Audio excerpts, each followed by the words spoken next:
Europe 1. Jean-Marc Morandini pour le grand direct des médias. Et on va rester sur les médias en effet, je pense qu'on a plus de chances de ne pas dire de bêtises et le fait média du jour, c'est donc cette nouvelle interruption des intermittents du spectacle sur un plateau télé. Hier soir ça s'est passé en plein direct, les intermittents ont envahi le plateau de C'est à vous sur France 5. Conséquence, Anne-Sophie Lapix a dû rendre l'antenne en urgence. Alors jusqu'où iront les intermittents du spectacle et ne risquent-ils pas d'agacer le public et les téléspectateurs? Jérôme Miladitchenko, bonjour. Bonjour Jean-Marc. Vous êtes notre spécialiste média, on commence donc avec les événements d'hier soir. Les intermittents du spectacle sont à nouveau intervenus en direct. Et oui Jean-Marc, un nouveau coup d'éclat pour eux. Hier soir, il est 19h51 quand une quinzaine d'entre eux débarquent sur le plateau de C'est à vous, le talk show de France 5.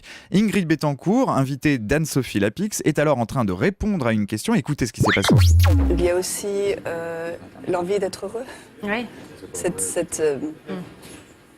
Et vous avez fait le choix. Ah, je crois que nous avons un incident intermittent du spectacle.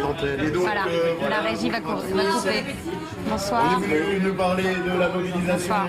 Concernant l'assurance chômage. Je crois qu'on va devoir interrompre cette émission. Mais pour le moment...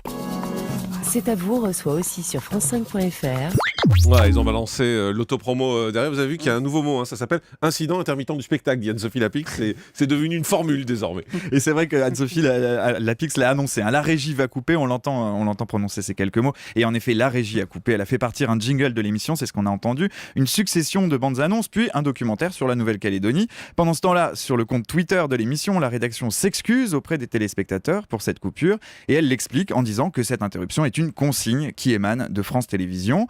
Le calme revient une vingtaine de minutes plus tard, à 20h10. L'émission reprend son cours normal et Anne-Sophie Lapix revient brièvement sur l'événement. Elle rappelle que les inquiétudes des intermittents ont déjà été abordées dans l'émission et elle promet qu'elles le seront encore à l'avenir. Une manière polie de rappeler que c'est bien la rédaction qui choisit les thèmes qu'elle aborde, pas question de se faire dicter ses choix éditoriaux. Alors les intermittents du spectacle, on le sait, n'en sont pas à leur coup d'essai puisque samedi dernier, ils ont également fait parler d'eux lors de la fête de la musique d'une autre manière. Et oui Jean-Marc, France 2 diffusait une émission spéciale en direct de Montpellier quelques heures avant la retransmission du show. Les intermittents avaient déployé des banderoles, signe de leur détermination, de leur mobilisation et de leur présence sur place. France 2 et les équipes de production n'étaient pas franchement sereines et craignaient des perturbations. La régie était même prête à envoyer à tout moment un best-of des années bonheur en cas d'intrusion sur scène. Finalement, tout s'est passé comme prévu, ou presque. Patrick Sébastien, qui animait la soirée avec Aïda Twiri, s'est fait le porte-étendard des revendications des intermittents. On s'en souvient, il s'est adressé directement à François Hollande pour défendre leur combat. Nous vous en parlions il y a quelques jours.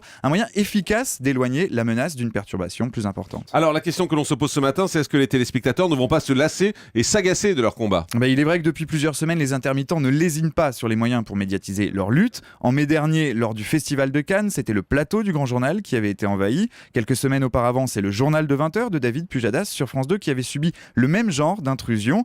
Mais ces opérations coup de poing à répétition présentent un risque, celui de s'attirer l'antipathie du public et pire encore, de brouiller le message, de rendre ces coups d'éclat beaucoup plus visibles que les revendications elles-mêmes. Merci beaucoup Jérôme. Ivan Inchak. Le grand direct des médias, Jean-Marc Morandini.